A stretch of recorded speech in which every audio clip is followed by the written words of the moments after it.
This sounds professional. It isn't. You need to follow up on something, so you write. I just wanted to quickly touch base and check in to see if you had a chance to look at what I sent over. 23 words to ask one question. Let me give you the professional version.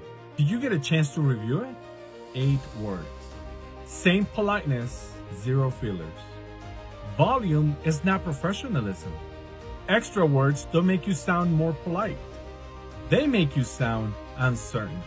And when you sound uncertain in writing, you look uncertain in person. Let me give you 3 upgrades. Do you get a chance to review it? Can we confirm the deadline?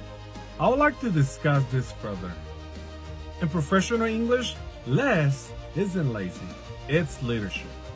Across this series, you didn't learn new English. You learned to use the English you already have with precision.